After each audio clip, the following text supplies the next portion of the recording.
prédicas basadas en el perdón. Y saben que muchas veces examina uno la vivencia de muchos cristianos, no solamente en nuestra congregación, de otros lados. ¿Qué ha comprendido la Iglesia en cuanto al perdón y al amor? En cuanto a la misericordia y a la piedad. ¿Qué hemos comprendido nosotros como creyentes?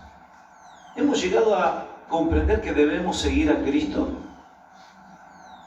Cosas comunes que pasan, ¿no? Ver el frenesí de algunos creyentes cuando pierde un equipo, puede ser River, Boca. La amargura o la desazón por la cual empiezan a discutir con otras personas. Y vos decís, este va a la iglesia y se pone a discutir de estas cosas. Ni hablemos por la política, ¿no? La gente que discute por política. Cuando el presidente toma una decisión y le empiezan a poner determinadas cosas al presidente. Creyentes. Creyentes. Hay que tocarlo de fondo del tema. ¿Hasta qué punto una persona no comprende la palabra de Dios? ¿Y por qué digo esto? Sabemos que todos los gobernantes de la tierra los pone ¿quién? Permitido por Dios. Son todos puestos por Dios. Y cada pueblo tiene el rey que se merece. En base a esto, podemos decir que Fernández fue el peor gobierno de la historia de Argentina. Pero nosotros oramos por Fernández, ¿o no? Podemos considerar, pero ¿cuál era la obligación de nosotros como creyentes? Orar. Y hemos orado. Hay mucha gente que no se entera lo que se ora acá, porque no viene oración, pero la obligación nuestra es orar por los gobernantes, orar por Milei. Pero, ¿qué tengo que hacer cada vez que Milei toma una decisión en empezar a meter cosas en internet, bueno, todo lo desastre que hacen lo que dice ser creyentes? ¡Hey! Tened cuidado, porque si ese presidente Dios permite que esté ocupando ese lugar y vos te estás oponiendo a eso, de acuerdo a tus pensamientos, que está bien o que está mal, te estás oponiendo contra Dios. Cuando la gente habla mal del gobernador, no me importa el partido político que sea, tenemos que comprender que es el gobernador que Dios permitió que haya en este país. Y entonces, si vos estás en contra del gobernador, o sea, de Kicillof, sea quien sea, no sea cosa que nos estemos oponiendo contra Dios. Si tenemos el intendente que tenemos, sea del partido político que sea, tenés que comprender que Dios lo permitió. Todos aquellos que están en eminencia están bajo el poder del diablo, pero ¿por qué Dios lo permite? Porque de acuerdo al corazón del pueblo, de la ciudad, de la provincia, de la nación, es lo que se merece. Entonces, cuando nosotros examinamos la palabra de Dios, vemos que tenemos que ser coherentes con lo que dice ella. ¿Qué tengo que hacer yo? Orar por el prójimo. Orar por los que están en eminencia. Y en vez de orar por los que están en eminencia, empezamos a poner cosas en las redes sociales. Cosas en contra de uno, cosas en contra del otro. Nos ponemos en jueces. Y nos encontramos peleando contra Dios. Por ende, hay una clave en todo esto, que es, ¿qué comprendiste de la palabra de Dios? Si estamos actuando de esa forma, ¿qué hemos comprendido de la Biblia? Nos llamamos cristianos y ni siquiera podemos dar un paso de cristianos, porque son cosas simples para entender. Por supuesto que a mí no me pueden gustar determinadas decisiones del intendente, del gobernador, quien sea, pero tengo que comprender que Dios lo permite. Pero hay algo maravilloso, que aquellos que no estamos agarrados de las decisiones gubernamentales, estamos agarrados de la presidencia, del mandato y del gobierno de Dios. Y a mí no me va a importar nunca el gobernador que tenga, el intendente o el presidente que tenga, porque yo dependo de Dios. Y si yo dependo de Dios y camino como Dios me manda, Dios me va a dar lo que yo me merezco. Por eso, la palabra de Dios es clave. Y dice, cada uno va a tener de lo que va a sembrar. Cuando uno va a levantar la cosecha, hay que ver qué cosecha estás levantando. Por eso siempre decimos, no puede haber persona pobre dentro de la iglesia. Si vos estás sentado hace 20 años dentro de la iglesia, es que no entendiste nada del Evangelio, hay algo que está fallando en tu vida. Hay algo que no funciona bien. El cristiano tiene que ser una persona próspera, no para hacerte multimillonario, sino para tener cosas basadas en ¿qué? En que el cristiano, en medio de la lucha, de la dificultad, tenga beneficios. Los beneficios que Dios tiene para aquellos que creen en Dios. Pero los beneficios que Dios te da es por cumplir su palabra. ¿Y qué lucha que se arma en la vida del creyente? ¿Qué lucha que tenemos dentro nuestro, no? El libro de Santiago, voy a llevarlo al libro de Santiago capítulo 1.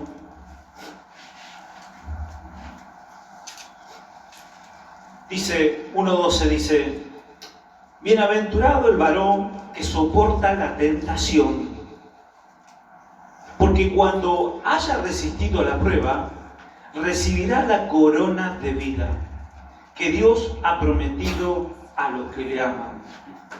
Y acá viene la parte más interesante. Cuando alguno es tentado, no diga que es tentado de parte de Dios, porque Dios no puede ser tentado por el mal, ni Él tienta a nadie, sino que cada uno es tentado cuando de su propia, y esta palabra examínela y búsquela en el diccionario, cuando de su propia concupiscencia es atraído y seducido. Entonces la concupiscencia, después que ha concedido, da a luz el pecado, y el pecado, siendo consumado, da a luz la muerte. O sea que muchas veces nosotros, sin darnos cuenta, con nuestras actitudes y con nuestra forma de vida, ¿sabe qué está pasando? No estamos suicidando, somos suicidas. Porque el hombre irracional no comprende las cosas que son de Dios, porque para él son locura. ¿Cuánta gente pasa por esa puerta, se le predica el Evangelio y dice, no, yo no estoy de acuerdo con lo que se predica? No está de acuerdo con la palabra de Dios. Porque la palabra de Dios lo que te instruye, lo que te guía, es tener una vida como Dios manda. Y el cristiano tiene que tener una vida de victoria. Pero hay tan grande la concupiscencia en el ser humano, el pecado que carga encima, que no acepta vivir como Dios manda. ¿Y saben por qué no lo acepta? Porque prefieren vivir como están viviendo. Entonces hay que dar un paso muy grande. Es más, hay gente dentro de las iglesias, y hay un montón de gente dentro de las iglesias, que ocupan un banco en las iglesias y no saben por qué lo ocupan. Porque es por un estado de emoción, por un estado de religiosidad, por un estado de éxtasis. Ay, me siento bien, me siento emocionado por cuando oramos, cuando cantamos. Pero esa no es la cuestión. La cuestión es vivir como Dios manda. Que Dios nos dé este lugar para alabar, para glorificar y para instruirnos en la palabra de Dios, no quiere decir que vas a ir al cielo. Vas a ir al cielo cuando cumplas con la palabra de Dios y cuando hacer lo que Dios te ha mandado. Y muchas veces se encuentra el creyente sentado en los bancos de la iglesia con su propia concupiscencia, con su propio pecado. Gente que no puede largar la pornografía, gente que no puede cerrar su boca, gente que se vive metiendo en las redes sociales, opinando de cualquier barbaridad, metiéndonos en el mundo. En vez de ganar al mundo, el mundo te absorbe. Y seguimos estando en los bancos de la iglesia creyendo que somos cristianos. Y hay una gran equivocación. El cristiano hace lo que Dios manda. El cristiano sigue los pasos de Cristo, por eso nos llamamos cristianos. A mí muchas veces me preguntan, ¿vos sos evangélico? No, trato de ser cristiano. Esa es la respuesta que yo doy, trato. Yo voy a la iglesia, pero trato de ser cristiano, porque es terrible ser cristiano. Nos cansamos de decirle a la iglesia, lea Mateo 5:38. Oh, no, después de leer Mateo 5:38, mamita querida, ¿quién puede ser cristiano? Pero esforzate, hermano. Esforzate a ser cristiano. La iglesia está llena de evangélicos, de religiosos. Pero ¿cuántos son cristianos? ¿Cuánto verdaderamente hacemos lo que Dios manda? Da lo mismo que esté una persona sentada en el banco que esté ese banco vacío. Porque verdaderamente muchas veces le convendría estar en el mundo y no sentado en la iglesia haciendo caso omiso a lo que la palabra de Dios le dice. Dice que tiene más condenación. Y les vengo a decir una cosa: cada uno de ustedes está recondenado. Está recondenado. Y yo estoy súper condenado. Porque si yo no hago lo que Dios me manda, estoy más cerca del infierno que cualquiera que está a nuestro alrededor en este pueblo. Porque usted está recibiendo la palabra de Dios. Y si no la quiere hacer, allá agárrese. Todo ser humano sobre la faz de la tierra tiene que recibir la palabra de Dios. Todos tienen que tener la oportunidad de pasar por esa puerta y de cambiar su vida. Si después no lo quiere hacer, allá él va a la condenación del infierno. Porque a usted se le dio la gran oportunidad que a otros no se le da. Se le dio la oportunidad de cambiar su vida, de llevar una vida coherente, verdaderamente sincera, fuera de la concupiscencia de la carne y viviendo la voluntad de Dios. Somos más condenados que cualquier otra persona. Usted que está sentado acá, que está diciendo, no entiendo nada, no quiero, usted está condenado. Y mientras más sabiduría de Dios tiene, más condenados estamos. Es terrible, pero es real. La palabra de Dios dice, más vale no le hubiesen predicado. Pero el pastor no lo trajo acá. Tal vez un hermano no lo trajo acá. A vos no te trajo ni tu papá ni tu mamá. No, ¿vos creés que te invitó tu papá, tu mamá a traerte a la iglesia? ¿Vos creés que te invitó tu amigo a traerte a la iglesia? Te encontraste con una persona en la calle y vos te creás que cuando le hablaste la persona vino y se sentó acá porque vos la trajiste. No, Dios te trajo. Y Dios te está dando una oportunidad. Y Dios te dice que si no te arrepentís y empezás a vivir como Dios manda, te vas al infierno. Y el infierno no solamente va a empezar cuando te mueras. Empieza ahora, porque este mundo está lleno de inmundicia, de concupiscencia. Y va al desastre total. No le queda mucho a esta humanidad. Es terrorífico lo que estamos viviendo. El otro día, para salir un poco del parámetro de esto, estaba escuchando a un ingeniero en informática que hablaba por Radio Rivadavia. Y el tipo hablaba y decía que está estupefacto, está sorprendido de lo que estamos viviendo con la inteligencia artificial. Dice, jamás me imaginé esto yo, como ingeniero, como persona que está ocupando un cargo muy grande en el gobierno, jamás me imaginé lo que estamos viviendo con la inteligencia artificial. Esto nos puede llevar a la destrucción total, decía el tipo. Estoy asustado. Un hombre que no tiene a Dios, un hombre que no comprende cuál es el final de los tiempos, que no leyó tal vez el Apocalipsis. El tipo estaba asustado como ingeniero, como un tipo docto, estudioso, de lo que estaba pasando con la inteligencia artificial. Y yo lo escuchaba al tipo y digo, wow, qué impresionante. Una persona del mundo que está asustada con la tecnología.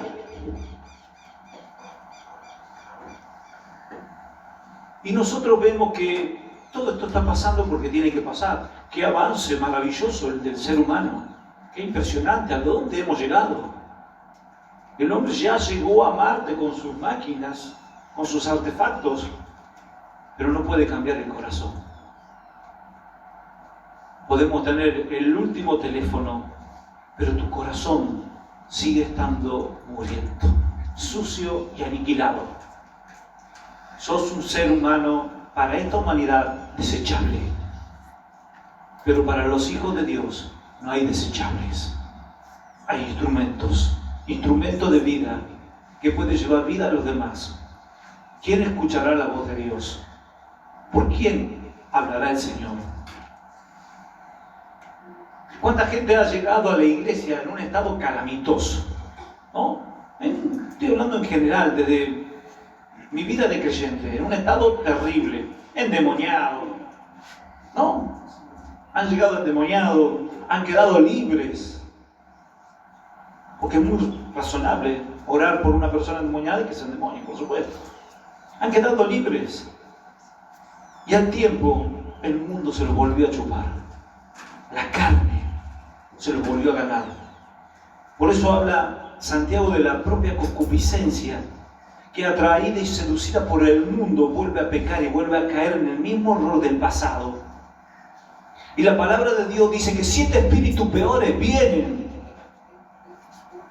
a la persona. 7 espíritus peores. Porque dice que encuentra la casa adornada, barrida, acomodada. Y el diablo dice, mira, este volvió a ser un carnalito. Tenemos acceso a él. Vamos a dominarlo otra vez. Y si antes estaba endemoniado, ahora está 7 veces más endemoniado. Porque la concupiscencia de la carne lo ha llevado a volver al pecado. Y tal vez estaban adentro de la iglesia. Y usted dice, otra vez endemoniada esta persona. Ya hace 1 año atrás, 2 años atrás, me llevó a la iglesia y era libre. ¿Qué pasó? Por su propia concupiscencia volvió al pecado. Y el diablo sabe dónde tocarte, ¿eh? ¿Sabe cuál es tu debilidad? Han caído pastores por esa debilidad del pasado. Yo siempre he contado a la iglesia, el primer pastor que tuve, una unción terrible. Gente que se sanaba. ¿Qué milagro no habíamos visto? Bueno, creo que no vimos nunca levantarse un muerto, pero otras cosas vimos. Pero, cosa impresionante, ese hombre cayó en su soberbia, en su ego, en su yo, de ver que Dios lo respaldaba en todas sus prédicas y en todas sus oraciones. Y en un momento se la creyó. ¿Y sabe lo que pasó? El diablo vino con el espíritu que anteriormente tenía. Era borracho. Él antes de llegar a Cristo era borracho. Un fumador empedernido, un borracho, se drogaba, hasta que conoció a Dios, Dios lo hizo libre.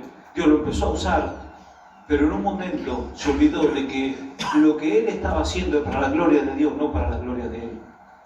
Y el postrer estrado de ese pastor fue terrible. Pastores que predicaban sobre la fornicación y a que a las hermanas de la iglesia no les permitía entrar con un pantalón. No, hermano, usted no se puede pintar, usted no se puede esto. Se la creyó el pastor. 3 veces cayó en fornicación. Y Dios lo mandó a la cama y lo mató disecándolo. Una forma de muerte terrible. Clave número 1 para el cristiano. Con Dios no se juega. Con Dios no se juega. No estamos tratando con un ser humano. No está tratando con el presidente Trump o con Milei o con, no sé, ponerle el nombre que quiera en este mundo, de los cuales vos tenés como personas precedentes. Estamos tratando con Dios, el creador de tu alma, el creador de tu vida, el que en un instante te puede destruir y aniquilar. Pero lo más terrible no es que te aniquile y que mueras al otro día. Puede ser el sufrimiento que vos vas a tener por toda la vida. Porque si no aceptaste la palabra de Dios hoy, tal vez vayas a tener un sufrimiento de acá en adelante, tal vez 20, 30, 40 años de sufrimiento por haber dejado la palabra de Dios alejada de tu vida. El domingo pasado predicaba y decía que los más grandes anticristos están dentro de la iglesia. ¿Se acuerdan? Los más grandes anticristos están dentro de la iglesia. ¿Y saben quiénes son? Los que dan mal testimonio y siguen viniendo a la iglesia. Yo prefiero que esa persona que está dando mal testimonio se vaya de la iglesia. Porque no deja pasar a los otros que están del otro lado. Porque el otro que está del otro lado dice, mira, estos van a la iglesia y hace esto en el trabajo. Roba combustible, roba papeles, se roba papel higiénico, se roba el medicamento. Porque eso es lo que pasa. Todo el mundo se roba todo. Pero va a la iglesia mira vos. Deja, ¿para qué vaya a la iglesia? Sigamos afanando los jabones del baño. Mal testimonio. Esos son los más grandes anticristos. Porque el diablo ya se da a conocer con los ateos, con los que están en contra de la iglesia, con los que están en contra de Dios. Pero los que están acá adentro y amancillan el nombre de Cristo, pisotean la sangre de Cristo. Es terrible. ¿Vos te crees que van a salir impunes? Tarde o temprano, la justicia de Dios es terrible. Y como muchas veces hemos dicho, más vale que te juzguen los hombres. Porque la justicia de Dios es terrible. Porque cuando alguien me hace daño, en el momento te agarra la calentura, te agarra la ira. Te engañaron, te falsificaron algo, te robaron algo, que a vos te agarra un poquito de calentura, pero enseguida viene el Espíritu Santo, que seguro que lo buscamos todos los días, y va a venir a tu vida y te va a decir, tenés que orar por tu enemigo, tenés que orar por tu prójimo, tenés que orar por ese que te hizo mal, porque agua de fuego pondrá sobre su cabeza. Y nosotros muchas veces no comprendemos. Estamos orando y esperando que Dios venga con un mazazo y lo mate al otro tipo, o le haga una enfermedad terrible. Y yo lo que tengo que orar por mi enemigo, que algún día se dé cuenta de su pecado y se vuelva a Dios. ¿Cómo voy a orar por este que me engañó? Por esta que me engañó. Por este que creía que era mi mejor amigo y un día me defraudó. ¿Cómo voy a orar por él? Pero la palabra de Dios te manda eso. ¿Sos un hijo de Dios? Ora por tus enemigos. Ora por los que te ultrajan y te persiguen, por los que te maltratan. Orar por ellos. Porque a su tiempo vamos a ver la mano de Dios. ¿Y saben lo que ha sucedido? Y lo hablo particularmente. He visto que hay personas que me han dañado. En mi trabajo, en distintas formas. Y Dios me ha hecho entender que yo tengo que orar por esas personas. Y Señor, guárdalos. Te pido, ten piedad. Te pido que solamente se arrepienta, pero no vengas con juicio, porque después veía la mano de Dios con aquello que me habían dañado. No sé si a alguno de ustedes le pasó. Usted se puso en la mansedumbre de Dios y después vio lo que le pasó a esa persona que deseaba que usted le vaya mal en determinadas cosas. Agua de fuego pondrá sobre su cabeza. Y la justicia de Dios es terrible, ¿eh? Es terrible.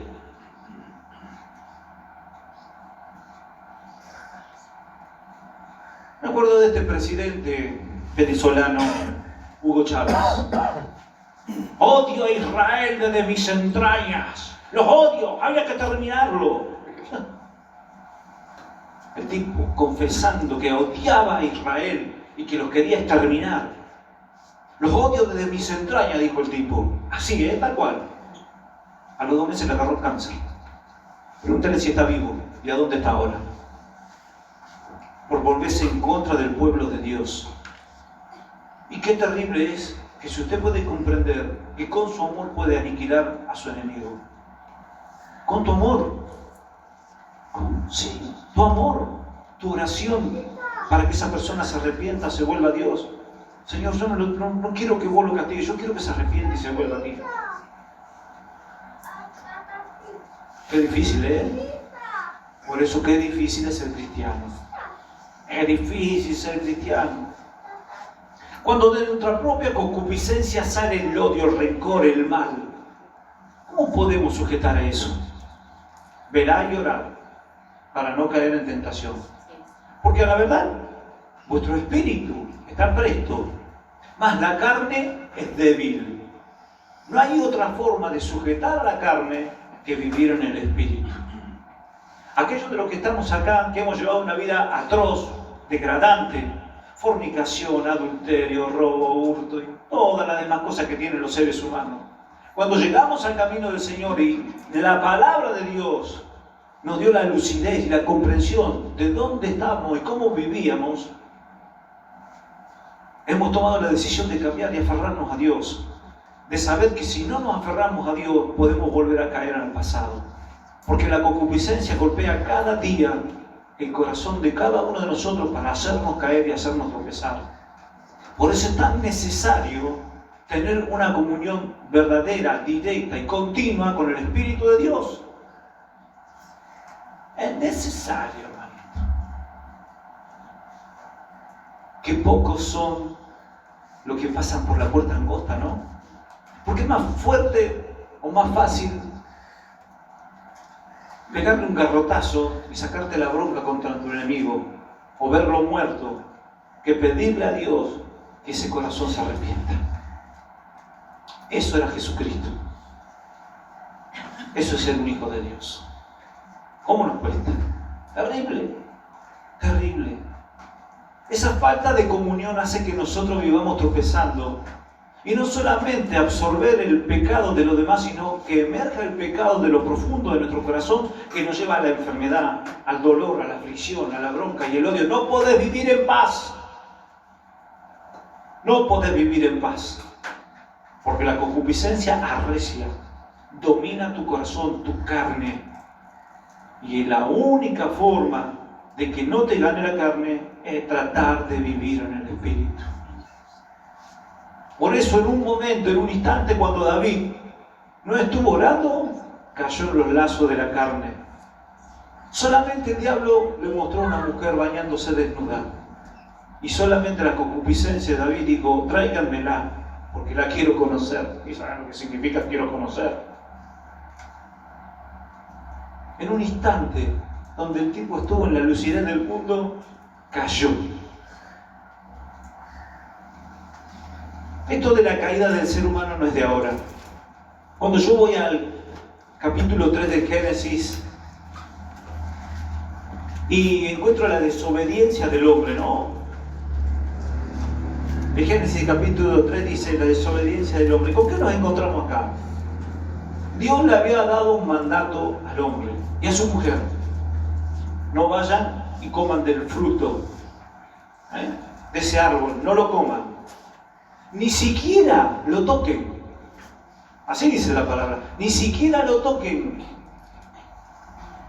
El diablo lo único que hizo es presentarse ante Eva, claro, a la mujer, y decirle, che, ¿sabe lo que pasa? Dios no quiere que ustedes sean como Él. Que sean poderosos, que comprendan el bien y el mal, que tengan sabiduría. Entonces, Satanás es astuto, porque Satanás muchas veces no se mete dentro de tu cuerpo.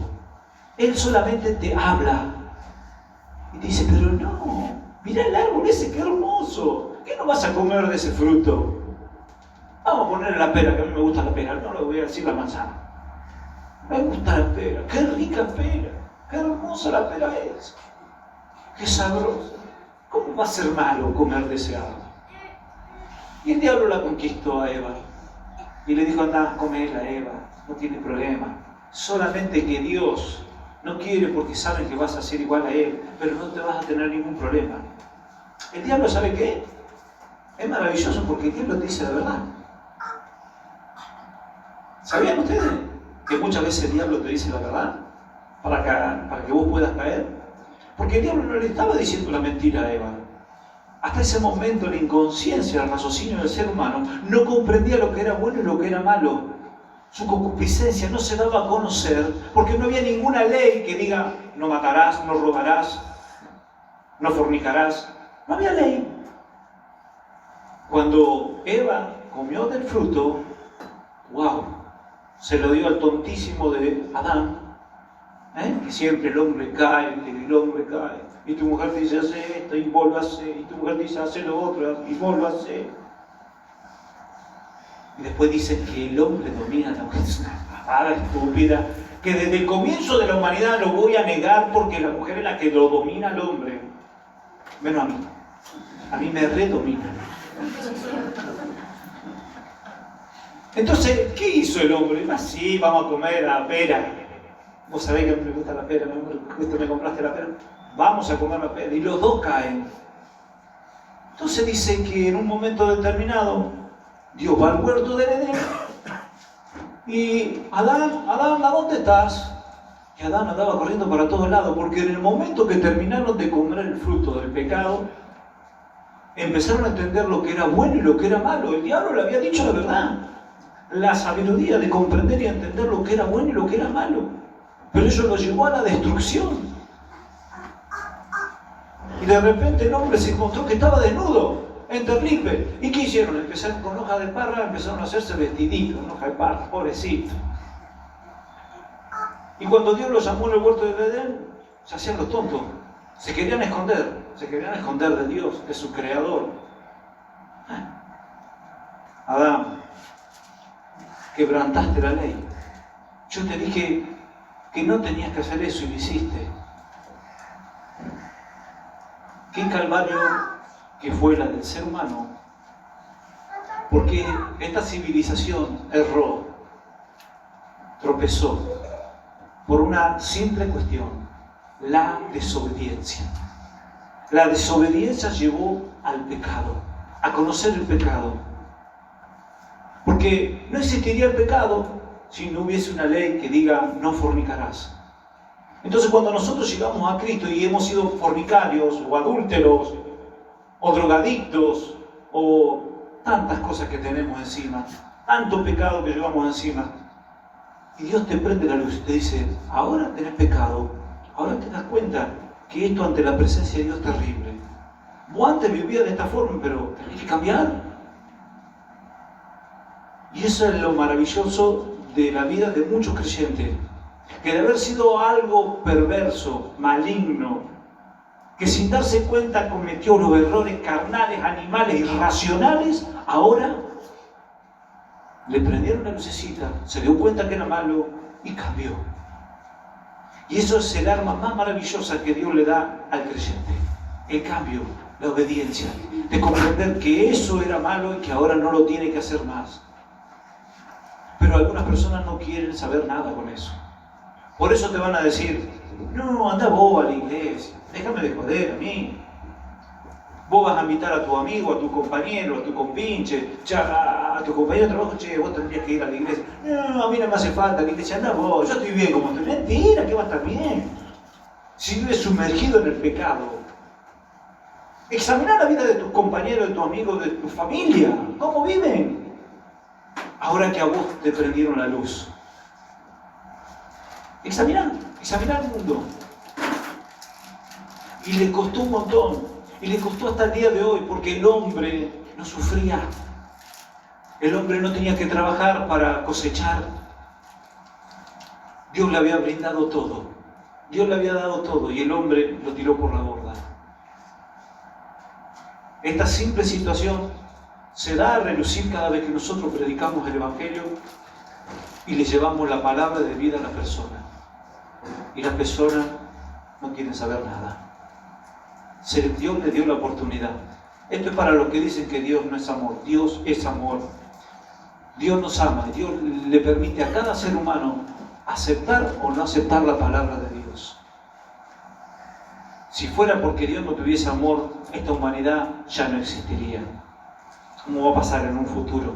Cuando la iglesia se levante y ya no esté ningún creyente sobre la faz de la tierra, van a estar rogando que aparezca una iglesia, que aparezca un predicador, que aparezca una persona que les hable de Dios, y no va a haber, porque Dios ya se lo va a llevar a todo y va a ser el desastre total. En estos últimos tiempos, no tenga vergüenza de predicar el Evangelio. Porque si nosotros nos avergonzamos de predicar el Evangelio, Dios dice que Jesucristo no va a salir en defensa nuestra. Así que vos te avergonzás de predicar el Evangelio, no te hagas problema. Cuando vayas ante la presencia de Dios, va a haber alguien que no va a salir en tu defensa. Por eso tengan cuidado con eso de: ay, yo tengo vergüenza que me digan: ay, vos vas a la iglesia.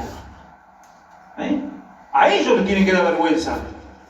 A los que viven en la fornicación, en el adulterio, en el robo, en el hurto, en el engaño, en la mentira, en la concupiscencia de sus corazones. A ellos les tiene que dar vergüenza si no pasan por esa puerta. Pero resulta que son los cristianos los que tienen vergüenza de predicar el Evangelio. Qué bárbaro que antes la mujer no sufría para tener hijos. Qué bárbaro que el hombre no tenía que trabajar. Pero ¿saben una clave? Que si nos ponemos en las manos de Dios, Dios puede evitar que nuestra vida sea una vida de sufrimiento. De que no tengas que trabajar tanto para obtener muchos beneficios. De que no te tengas que esforzar tanto porque vos vas a ver la mano de Dios por obediencia, como Dios te administra, te da.